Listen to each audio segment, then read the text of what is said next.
The following presentation was recorded live at the Richmond Marriott in Richmond, Virginia for the 29th Annual International Association of Square Dance Callers Convention. This is tape number 33, First Club Night. Welcome, everybody. My name is Larry Cole. I'm your moderator. This session is on First Club Night, and it deals with the transition between class, which we try not to call it class anymore, but you got to call it something to talk about it, and what happens when the dancers go to their first club dance or their first club night. And I think everybody knows that in some cases can be quite traumatic. At home, new dancers' classes are done on off nights, not on club nights. So these people go to class on Tuesday or whatever that night may be for the duration of their learning experience, and then all of a sudden they're told, club dance is over here, come on over, and they meet all these people they've never seen before in their life. And that sometimes can be quite traumatic, and I think we lose dancers at that point. In other areas, lessons or classes are given on the same night as the club, and the transition just kind of works itself out. But we've got two people who handle both of those situations regularly with their teaching, with their clubs, and I've seen their outlines. They both have fantastic presentations for you. We'll do some questions at the end.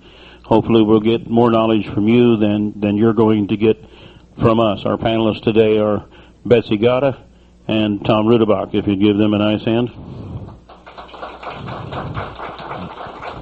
And since obviously Tom's not a lady, we'll start ladies first.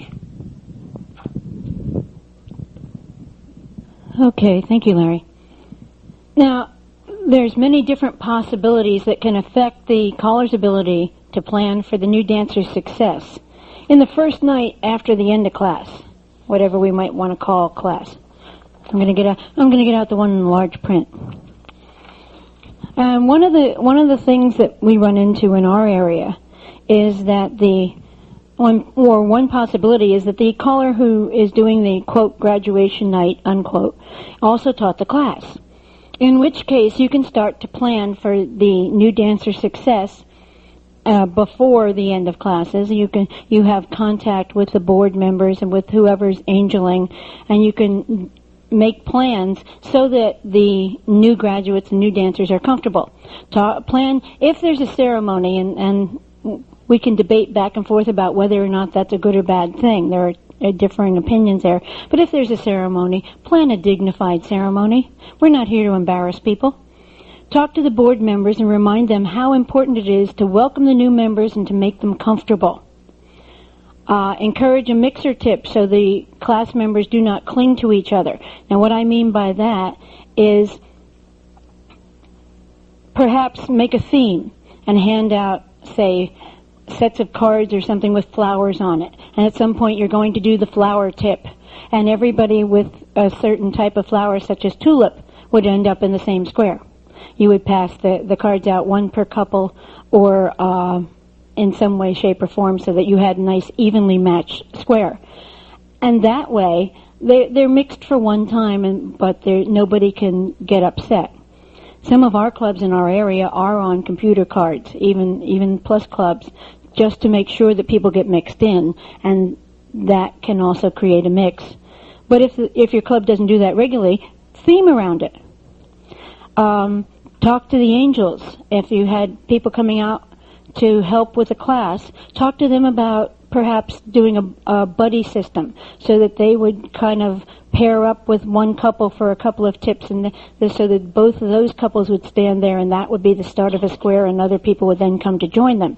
And that way you'd know that you had some club members in that square as opposed to all the brand new dancers. Because we all know as callers, where do the brand new dancers go if they're not encouraged? They're in the back of the room, they're all together, and they are rigid with fright. Plain and simple. Ask the board members to encourage the club members who might not have come to lessons to mix with these people. Because we just worked hard to do this set of lessons, we want to get these people into the club. Why else did we teach them to dance? If you are the caller for the lessons, you can start working the patterns during the lessons, which you can use at club, and that will kind of make them familiar and guarantee the dancer's success. If you have what I call the square dance cliches, the figures that you know are used very standard in singing calls. Work those patterns at the class. Do them in the patter part of the call for a while, and as the dancers get up to speed, work them into a singing call. And that way, everyone feels like they're doing a familiar figure. Teach the new dancers good habits. I am a nag. And I'm not going to tell you how to teach, but the more you nag about people reaching out and touching hands, the more they can find each other. Even if he doesn't touch back, I know where Tom is because I've found his elbow. And hopefully I didn't find anything risque. Stop queuing all the calls. Give clues. Say, okay, now, remember you need 4 people to make the star, or don't do this, you have facing lines. I was expecting all 4 ladies in the center, and give them another split second to react and get all 4 ladies in the center, because if you do this in the class, then when you do that at club night, the dancers will respond. A lot of times what we see is that the new dancers don't make a whole lot more mistakes, a bigger number of mistakes than the active dancers. The active dancers are quicker to recover. The new dancers grow roots. It's kind of like a giant taproot. It goes through the floor, through the foundation, and into the ground about 12 feet. And they're so petrified that they can't move to make a recovery, whereas those of us who have been dancing for a while, well, there's space there. I'll go there. No problem. So if you start getting the dancers used to responding to hints about, well, we really have this, they'll be better able to survive in the club situation. Bring the dancers up to speed at class. A lot of times, teachers want the folks to succeed. So when you're calling a class, if somebody's having trouble in the square over there, you kind of help that square and everybody else stands for that time while you're getting them so everybody succeeds at the same time, but they don't. Sometimes at the class, even what I try and do as I get towards the end of lessons is I'll call up to speed, and maybe a square will have trouble and they'll break down, and I will not baby them. I will just continue to call. I'll get out as fast as I can to an Alaman left. But once they're graduated and once they're in the club situation, people are not necessarily going to stop and wait for them. So if you do it in class, then you are setting them up for disaster. Plan the choreography at the start of a dance to play to the new member's strength. Now, this is the first club night. We've taught them the good habits. We've done our best to bring them up to speed. They're out here.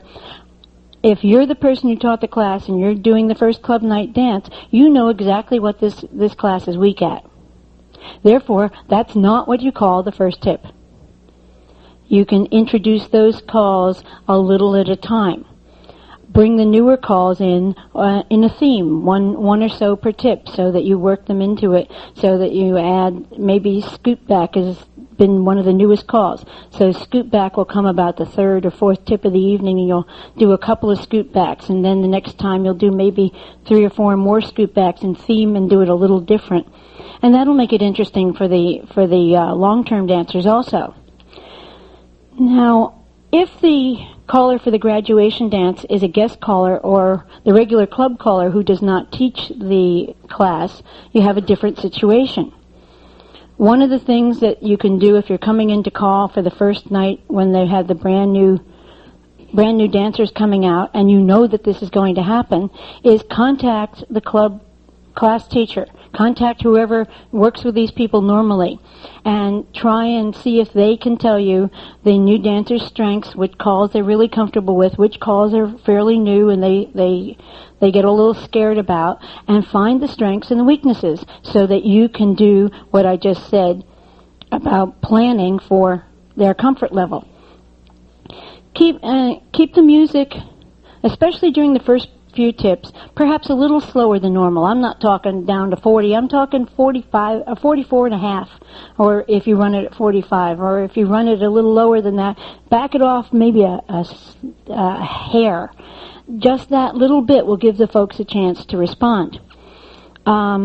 If you don't know their strengths and weaknesses, you have a CALLERLAB teaching order. You can start with some of the calls that are earlier on the teaching order and theme around those calls. I mean, I'm pretty sure if I'm going out to call a club night that most of the dancers have had square through long enough that by the time they come out to the first club night, they're going to be fairly comfortable on square through. So maybe my first tip is going to talk about, it's going to theme around, we're going to have the head square through 4, and then everybody square through 3, and then do something else, and then square through 2 and find your lines and bend the line, and etc. The point being that I may not take it very far into the teaching order program to theme around it. It's still the mainstream program, and it's still graduation. And I'm assuming mainstream graduation and going on from there. You can do the same thing with other programs, just take it a little further.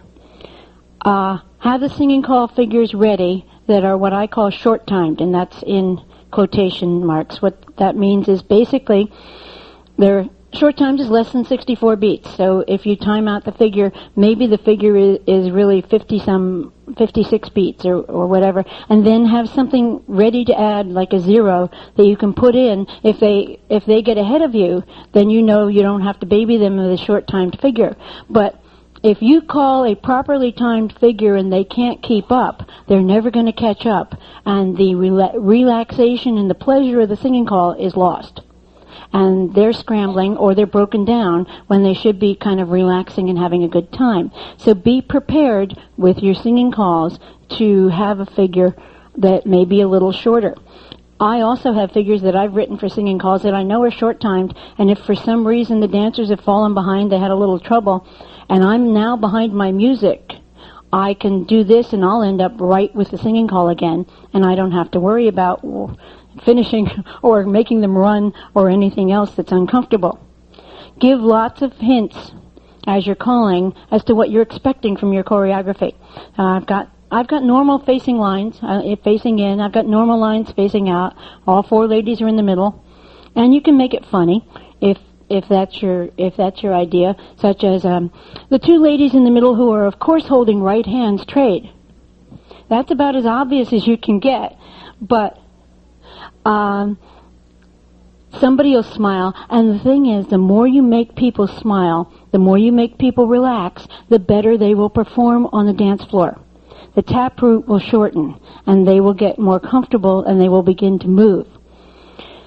If you are an experienced caller, and not everybody can be comfortable doing this, but if you want to take this to a sophisticated level, practice fixing things for the dancers. Sometimes they call, starting in ocean waves, and they've got some weird setup. Sometimes if you call centers trade, the men run, and bend the line, you can do amazing things.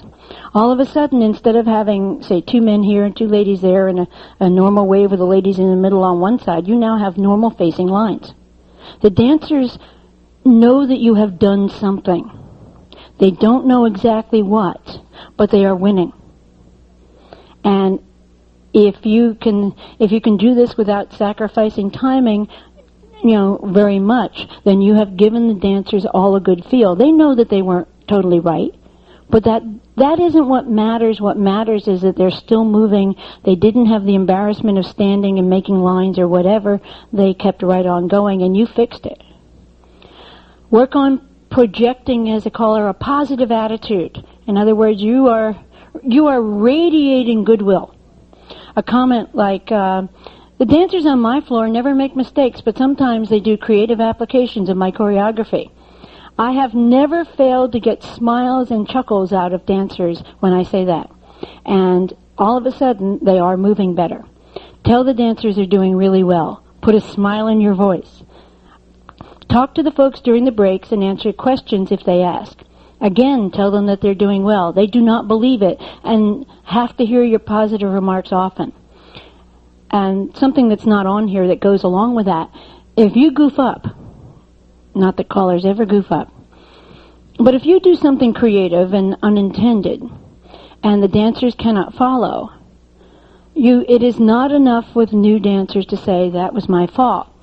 You probably need to call out a trumpet and proclaim it. Guys, square it up. I'm so sorry. I apologize. I goofed. Because new dancers will not hear. I'm sorry, it was my mistake. They're so busy trying to figure out what it was that they did that caused the square to break down that they won't hear you if you apologize in a small way. You've got to proclaim it to the world. At my former office job, I talked to a fellow supervisor one time, and she came in, my unit that I supervised had done something wrong, and she found it, and she came in like ready to she wanted to fix the blame, she wanted to do this, she wanted to do that, she wanted to make sure she had the name of the person who made the mistake and blah, blah, blah. And I said, well, I don't know, but I'm the supervisor, I signed off on it, so I acknowledge it's my fault, so what can we do to make it right? And she did a double take and pulled back, and I said to her, look, my other job is a square dance caller. On there, I make mistakes in public on a stage. I'm not going to fail to take blame for what I do here. So we make our mistakes in public on a stage, and we need to acknowledge them because the dancers will take credit where they don't need to. Pick positive, upbeat singing calls. I have a whole roster, and that goes along with it, but I have a whole list of singing calls that I start a dance with that are all what I call disgustingly cheerful. Zippity-doo-dah, for example. Hello, my baby. It's a good day. I'm sitting on top of the world. But at a first night of club, you may want to do more than one of those at the beginning of the night. You may want to put a couple in throughout the evening so that we are disgustingly cheerful, but make them sound sincere. Be ready for the new dancers to be surprised by calls and combinations of calls that experienced dancers take for granted. And since you weren't the teacher, that's the scenario we're in now, you may expect that the caller has taught a certain combination and they haven't. And they didn't think of it. And they didn't think to tell you that they hadn't taught it. So be prepared. There may be a surprise or two, and get ready to do damage control to get them back dancing again. Keep the sequences short. It might be that even if you sight call, you might want to use written or memorized material early on, because you can keep things short. You don't have to depend on squares. You don't have to baby the square that was your only sight square and they're just died on the vine. If the square is broken down, if you have the material short and you get to an Alaman left quickly, they do not have to suffer the embarrassment of standing there for very long. Now, we all know that probably everybody else in the room is dancing and they're not staring at the square that's broken down, but that doesn't stop them from feeling like every eye in the room is on me because I'm standing here and I'm not dancing, so they know I goofed. Newer dancers may not remember how to make the lines and get back into dancing. Even if you have put that in the lessons, or the caller who's taught the lessons has put that in the lessons. Again, remember, they don't react as quickly. They're not experienced. They're not used to the idea that making mistakes happens all the time, and what you need to do is jump back in, or doing creative applications, I mean.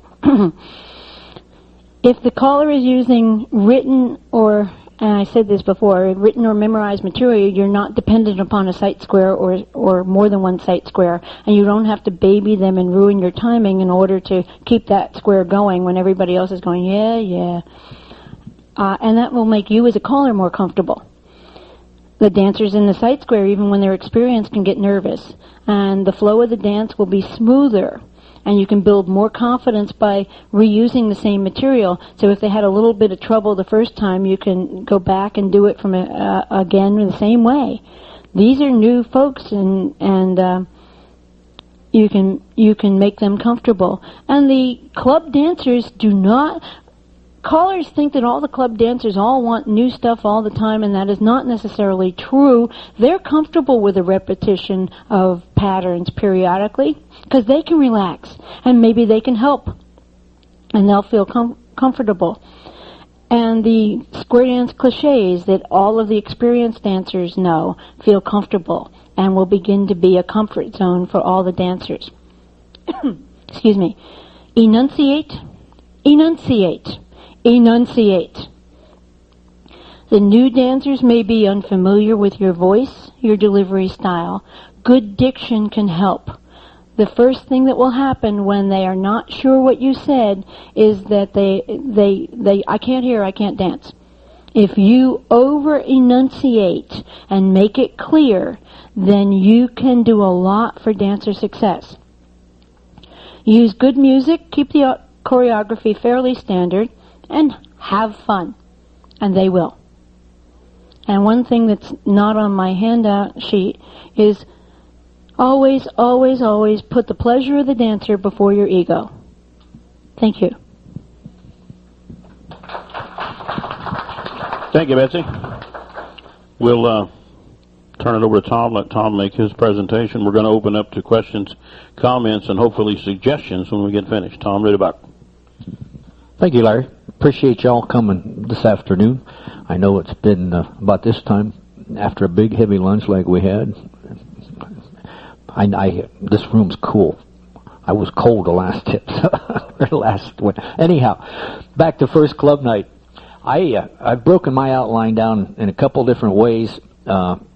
In most of these things, you can mix and match. But first, I took it from a dancer's perspective, and then I also looked at it from a caller's perspective. And, being callers, we should, as much as possible, be going with our new dancers to, whether it's a first club night or at least other dances. And just as kind of a headline type thing, I put club members or all dancers need to extend every extra effort to make the new graduates feel welcome. Visit with them, dance with them, encourage them, anything to make them feel welcome and wanted. Looking at some ideas that we can to emphasize this and carry this out. One of the things, or several things. Number one, pick them up and take them to the dance. Don't just say, yeah, we expect to see you there. Go get them, take them. Whether you go out to eat before, after, or whatever, but pick them up and bring them. Another idea and I say, some of these I asked some fellow callers and dancers for some thoughts and ideas on theirs, and I can't take credit for all these because some of them were passed along to me. Another one is club member invites a new graduate to be their guest for the dance. Maybe it's somebody that has been going to their new dancer parties prior to graduation. Is that a good terminology? At the graduation, one of the couples that has been coming maybe adopts or that one couple that evening and invites them to go to the first club dance. That way they're with somebody that they know, somebody they're comfortable with.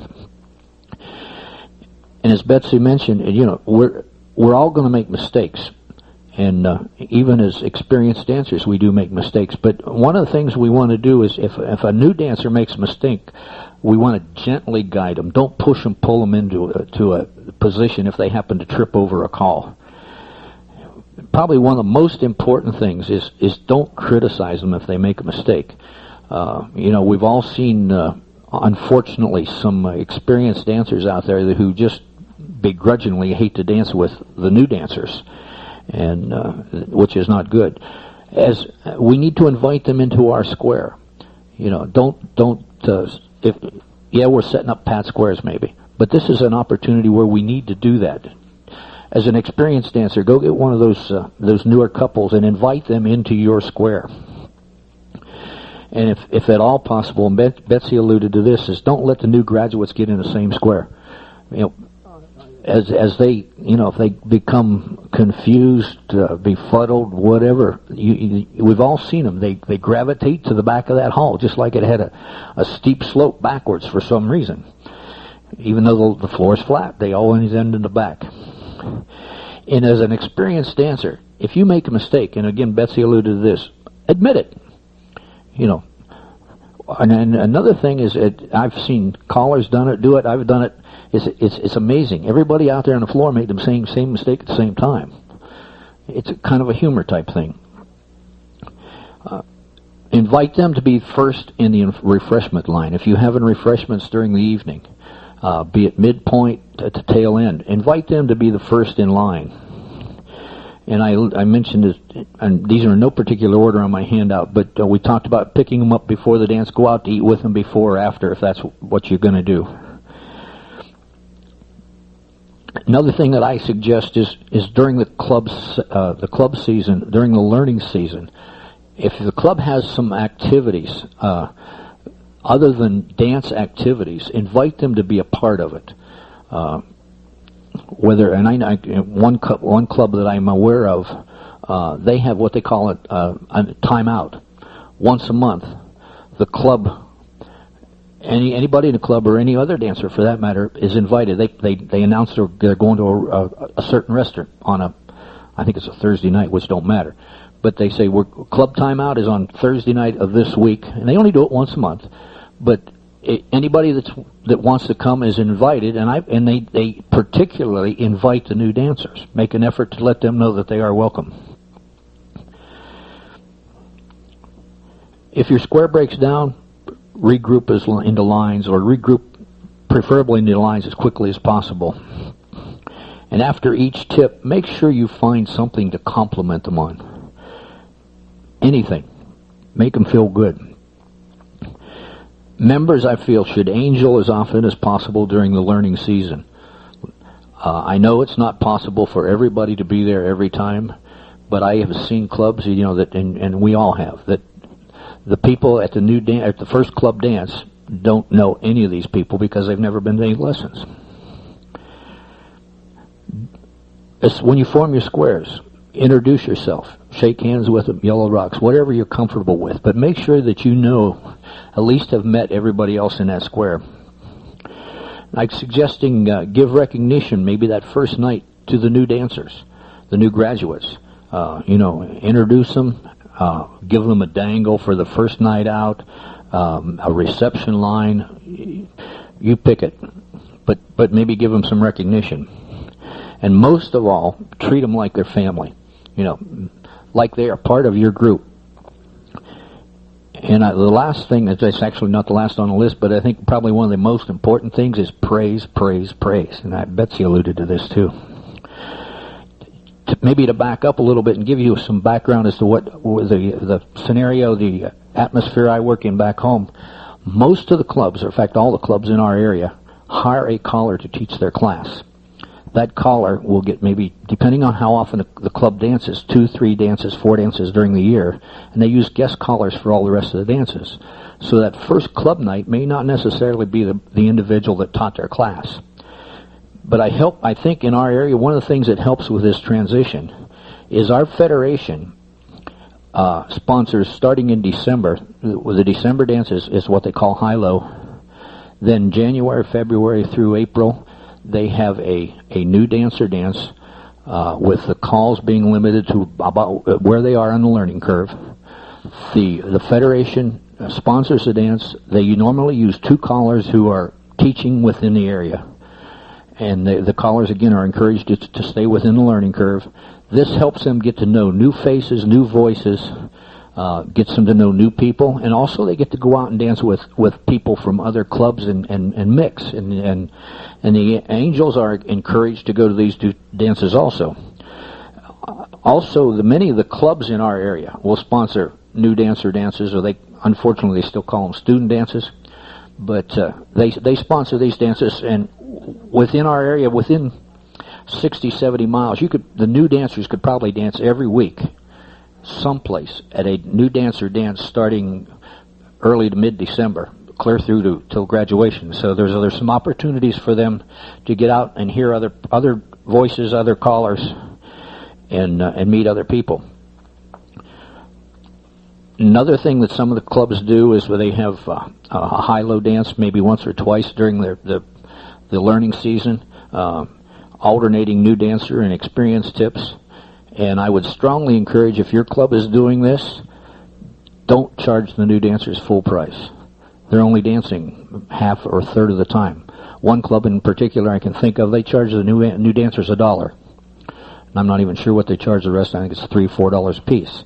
But they only charge them $1. It's an opportunity for them to come in and meet not only the club members that are there, but other clubs are invited to bring their new dancers, and again, an opportunity to meet people and hear a new voice. The other angle I looked at it is from a caller's angle, and I've jotted down here, callers should watch the floor closely, adjusting times and tempo as needed, and use mostly standard flowing choreography. Don't try to dazzle, you may cause them to frazzle. Some of the things I've jotted down is keep at least the first and last tip simple. Let them succeed at the beginning, let them succeed at the end. If you're going to have any problems trying anything maybe just a little different or a little bit new maybe, do it in the middle. Because they're going to remember you from the start, and when they walk out the door, they're going to remember who you were and had a good time. And along the don't dazzle, because they may frazzle, I got written down here, don't try to impress them with your newest and latest choreography. They'll remember you longer if you keep them dancing all evening. Another thing is callers that I have seen work, and in some instances I'm not a great joke teller, but I found a bunch of one-liners that you can use. If it's your style, use some short jokes, one-liners. Keep the evening lighthearted. As an example, my wife's a church secretary, and she's picked up some stuff, bulletin bloopers. They're great, maybe 2 sentences, but they get chuckles out of people. That's just one idea. Never, and I say never, criticize over the microphone. Mix and mingle with the new graduates during the tips. Get out on the floor. Go out and shake their hand. Find something to compliment them on. Even if it's, the nice clothing, or find something. Make them feel welcome. Again, we talked about the timing and tempo back at the beginning. Adjust it as needed. If you're seeing the people struggling, you want to keep that floor flowing. Lead them into that choreography. If it means backing that record down to 40 or 41 RPMs and not dragging, but to keep the floor moving and keep these people dancing, do it. Never assume that just because they've graduated, they know and remember all the calls. And two last things. We've got one caller that in our area, and I agree. He says, use a KISS theory. Keep it simple, stupid. And again, back I mentioned about new dancers, praise, over the microphone. If you see somebody, and you don't need to call them out by name, but if you see somebody do something and, say, what a great job, or you're doing good, or anything to make them feel good. In my handout, I've got, actually, there's 2 pages. I've got a second page, and I'm not going to read it to you. Pick it up. It was an article written by Cal Campbell that was in the USDA news back in October. It's talking about walk a mile in their shoes. It talks about a lot of good things, about puzzling, the first tip, more bewilderment, rounds. They sit the next one out, then who's to blame, and then they finally end up blaming themselves. Just one other comment, an editorial comment, I guess you could say. In our area, I have found that there's the impact of 2 teaching lists is causing some problems. I don't know the answer, but I don't think it's in the best of our activity. Thank you, Larry. Thank you, Tom. Nice hand for Tom. We'll open up to questions, suggestions, comments, so on and so forth at this time. Bob, would you run the portable mic around for me? You're a good man. So yes. Oh, both of these folks do have handouts. They're put them on the table up here. Anybody have questions, comments, or suggestions? We'd rather have the suggestions. Tom needs help. Test. I guess there it is. Actually, Larry, I do have something that Tom jogged my memory. Tom was talking about making some jokes, and I have something that he jogged my memory on. I have developed, and this is my style. It may or may not be comfortable for you, but besides giving hints, I have also, if I inadvertently created disaster, and I had an unexpected reaction from some of the squares on the floor, I will make the comment, must have been something I said. In this puzzled way. And again, what I'm doing is I'm looking to elicit a chuckle and to get the dancers to relax. And Tom was talking about praising people. One of the lines that I find comfortable for me to deliver is, wow, that was an extra credit recovery. And what's interesting is You may be focused on a square, say, over here in the left-hand front corner of the room. There was a square in the right-hand back corner of the room that you didn't actually see, but they also made a recovery. Both of those squares think that you saw the entire floor, and both of those squares think that you were talking to them. So if you keep those comments very general, then you can get that positive attitude across. All right, questions, comments? While you're thinking, we do track the attendance and so forth at these sessions so that we know what went well, what didn't when we planned the next convention. I think our attendance was probably average, but I'd like a show of hands. How many of you felt that what you've heard at this point was of any value at all, that maybe this is something that we should try to repeat in another year? I won't write your names down, but if you liked it, say so. If you didn't, that's fine. Okay, thanks. All right, we got any questions or comments? Yes, sir? Put your name on there, too, because it's always nice for the people that buy the tapes. Yeah, that's Dick Kurtz from Gloucester, Virginia. You were talking about short timing. I sometimes anticipate a short time. In other words, like if I'm doing a new figure, something like a half tag to a scoot back, I'll anticipate and leave out a do-si-do or something like that, where it'll short time early in the tip or early in the sequence. That way it gives them time to, I can say, do a half tag the line. Are you in the right position now? Scoot back, and then go ahead and finish the singing call. Gives them a chance to find out where they're at. Exactly. Yes. Anyone else? Bob, you always got something to say. The only thing I can say on Who that, are you? Oh, Bob Jones, Troy, Ohio. I teach in my class eye contact the whole time I'm teaching. What are you looking at? The back of somebody's head or your eyes all the time? So that's one thing the caller can do. When you walk out there, the eyes are to the heart. Be genuine when you look at him shaking his hand. Don't shake his hand and say, "Hi, Larry. How you doing, Paul? I'm glad you're here tonight, Paul. Hi, Betsy. How you doing?"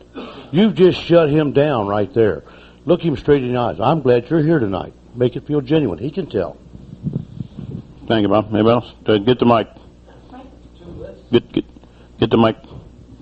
Name. You got to get real close. One. Ron Kapnick, New Jersey. Thank you, Ron.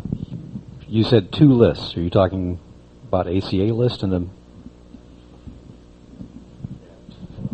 The answer was yes, there's 2 lists out there. Had a hand in the back someplace. I had a lady back here, yes. All righty. Chris Day from Manchester, England. Do you find that you lose numbers from a class night to club night? Because they have committed themselves to a class night and they have to change to a separate night and they can't make the commitment.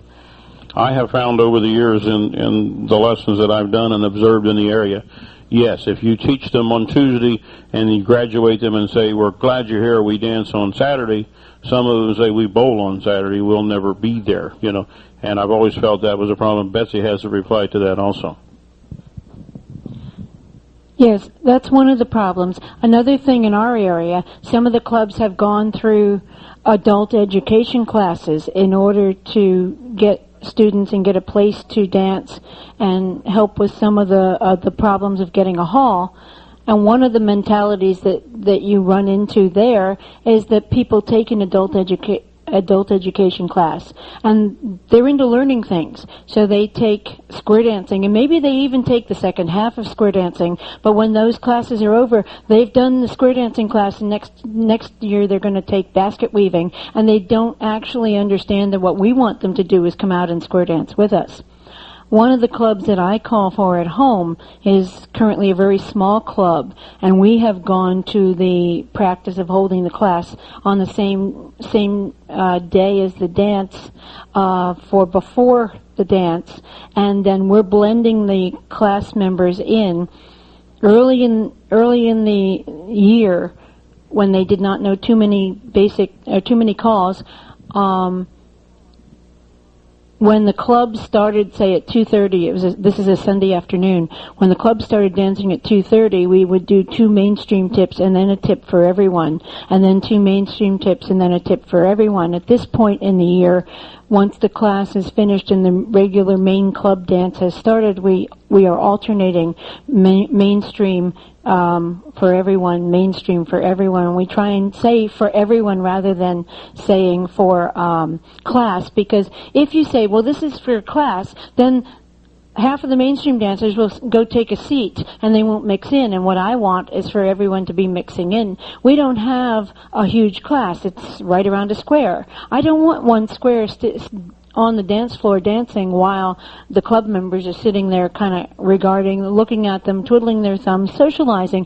I mean, I understand that the club members want to socialize, but what I want is the mix of experienced dancers with the newer dancers in that tip that is for everyone. So I keep trying to encourage the class members, the regular experienced club members to join the newer folks in the tips that are for everyone.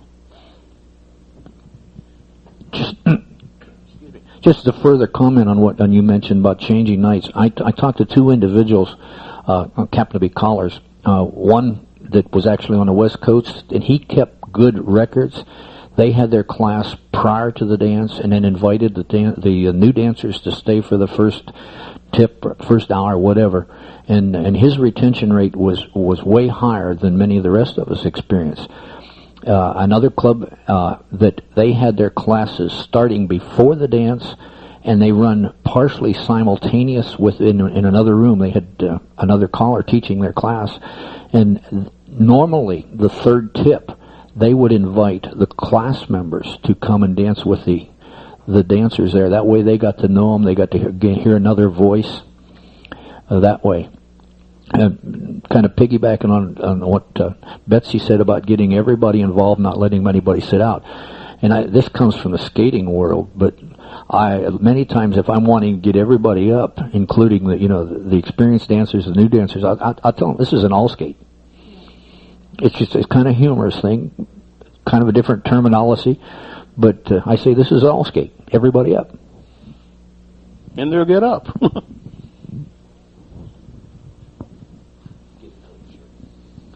Lyle Beck from United Square Dancers.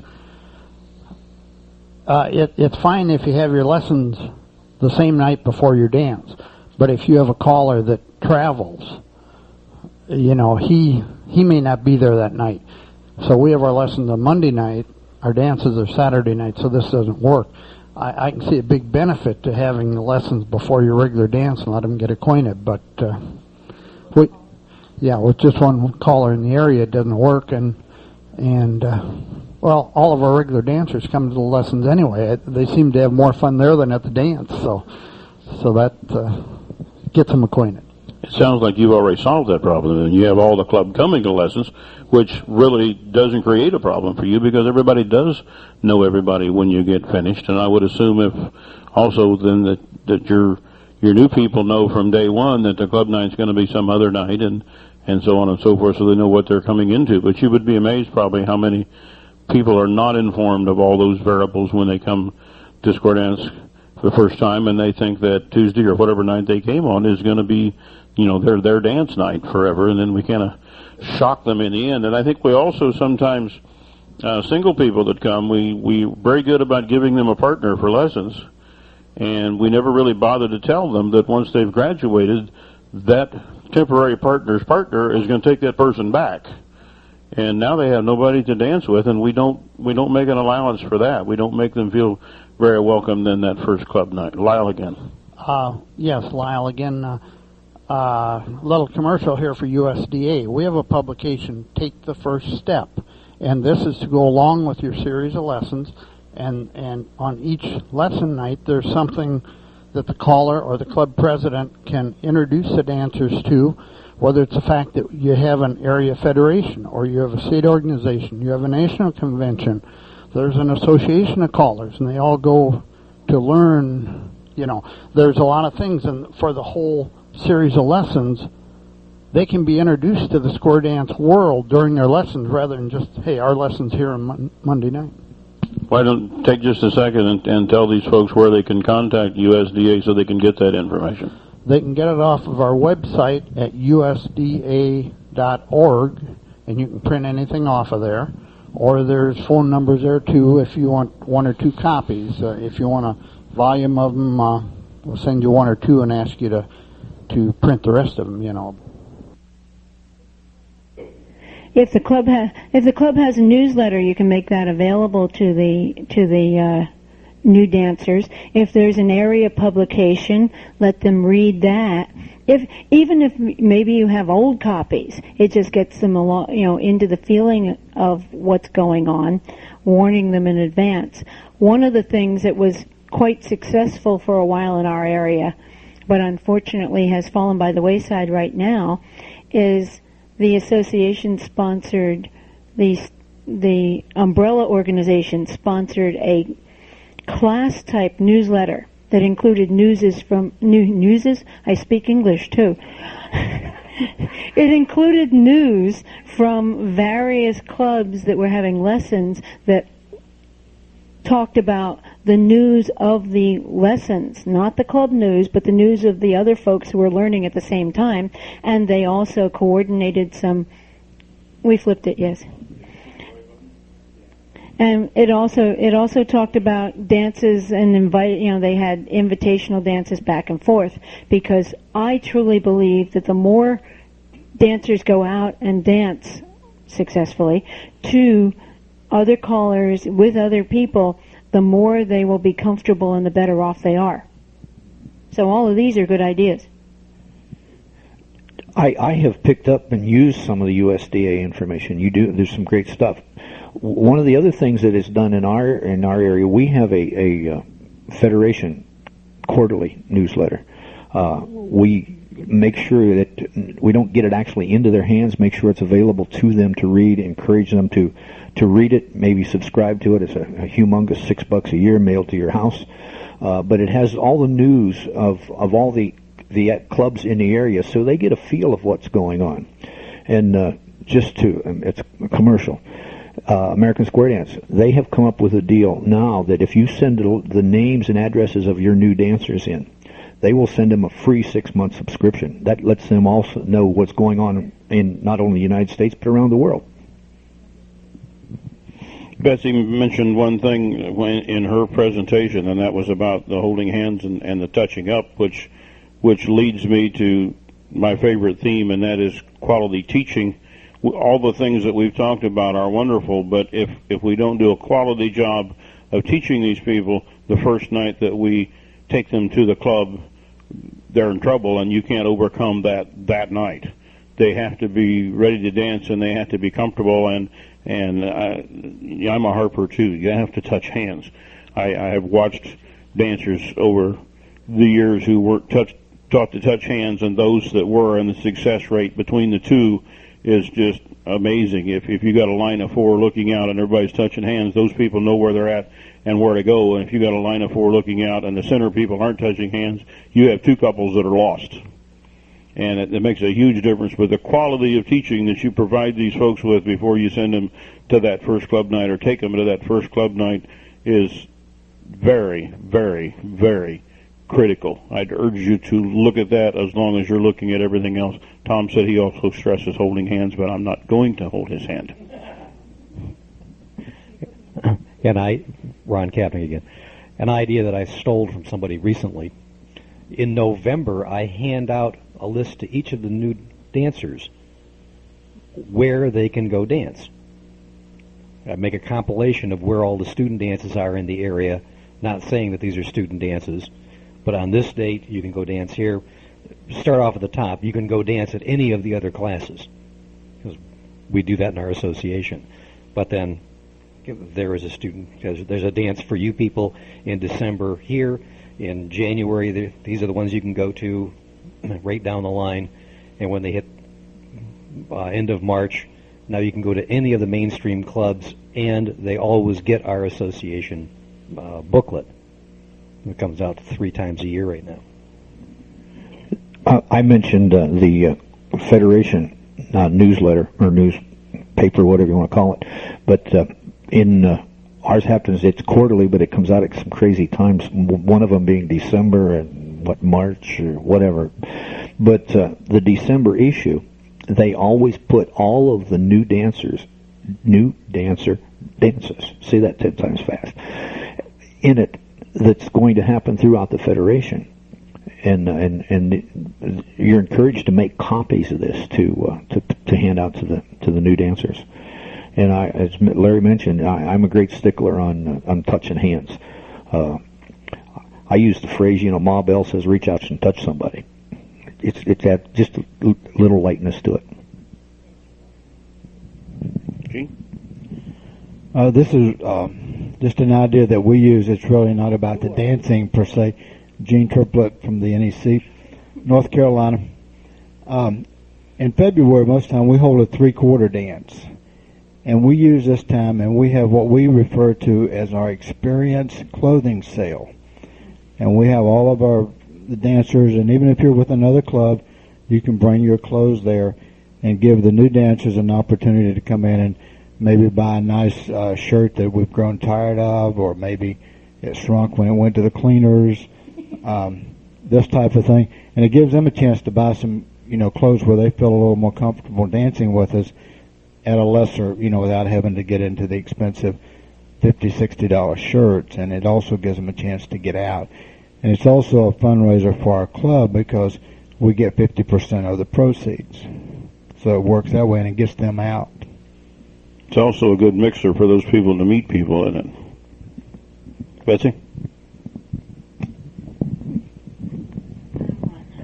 Okay, I have had an idea which I have not implemented or gotten anyone else to implement, but I'm going to toss it out to you folks. And if you implement this idea and it works, let me know. And that is, when we're all saying, go and speak to these people, chat with them. Well, a lot of us are relatively shy, and what do we chat about? Besides the weather and the last tip.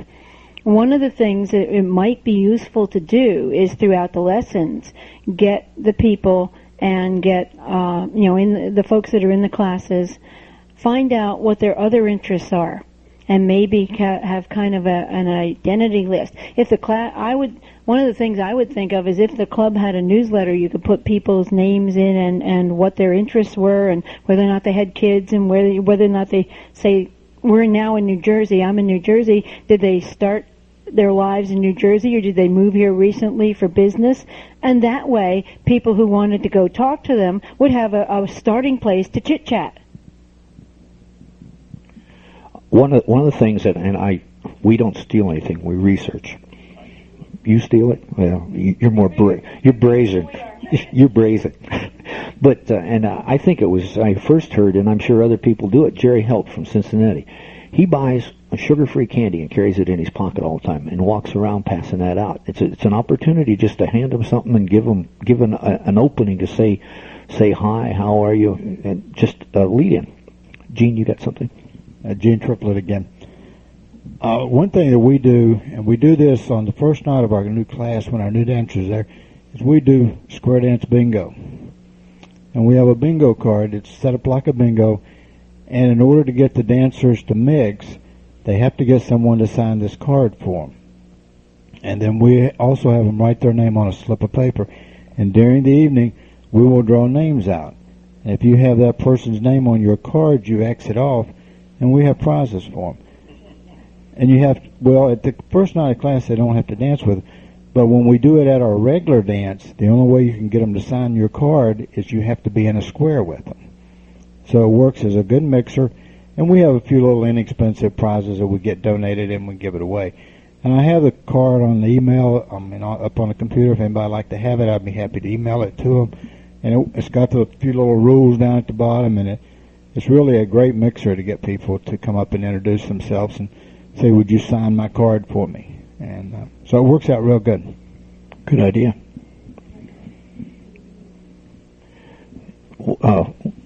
What's your email address, Gene?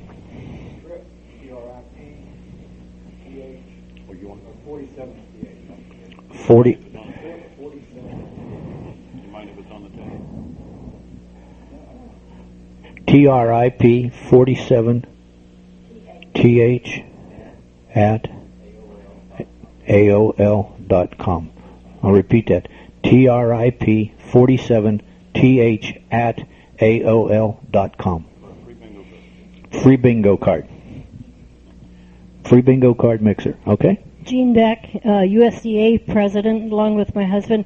One thing, I assume it's already been taught at lessons, but if not, it should be taught that first night, is when a dancer goes down, and our club caller just taught that the other night.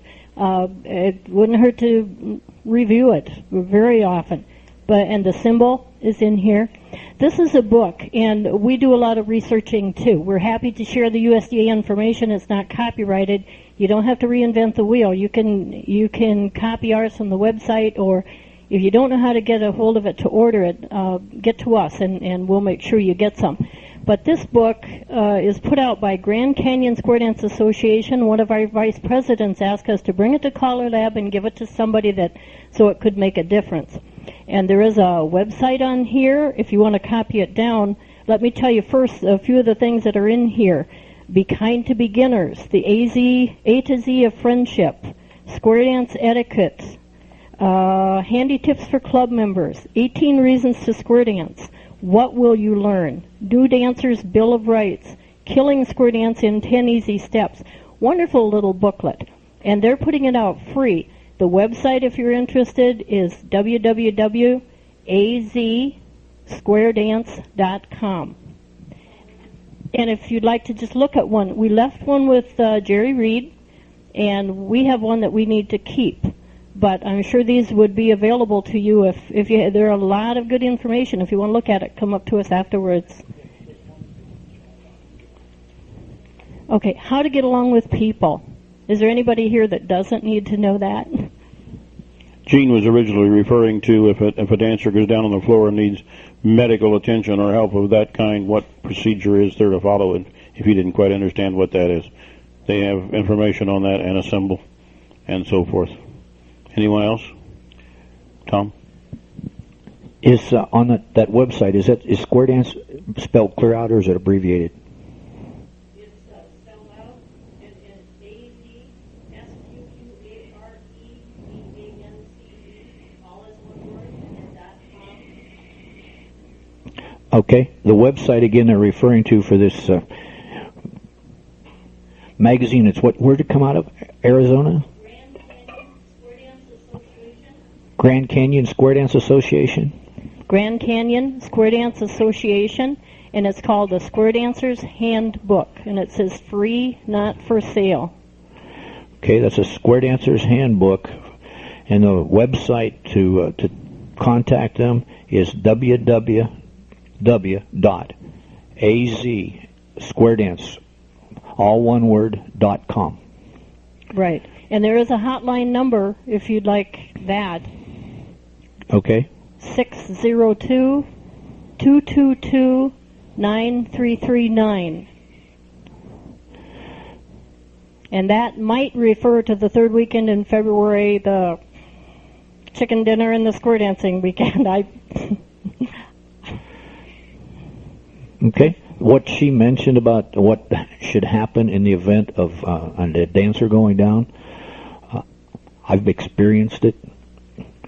I was calling at our state convention, I want to say 5 years ago now, 6 years ago. Off to my left, I had a dancer had a heart attack on the floor. Bob. I have one that I use, Bob Jones out of Troy, Ohio. I have one that I use if I have a relatively small turnout, like 3 or 4 couples of new ones, and I've got a couple sets of angels there at a dance. I'll have them square up. I will have them physically introduce themselves with a California twirl. The dancers love that. You love to hear your own name. California twirl. Who is this? And you announce it to the audience. You have them California twirl. They're back in the square. You take the other one and turn them out. They have just introduced themselves to people sitting around. People like to hear their own name. Anyone else? If not, why, we thank you very much for attending. We hope you got something out of this session. We're going to get you out a little bit early. You can browse around. The shops don't close until 5. Maybe you can catch part of another session, whatever. Please give yourselves a nice hand for being here. We've enjoyed having you.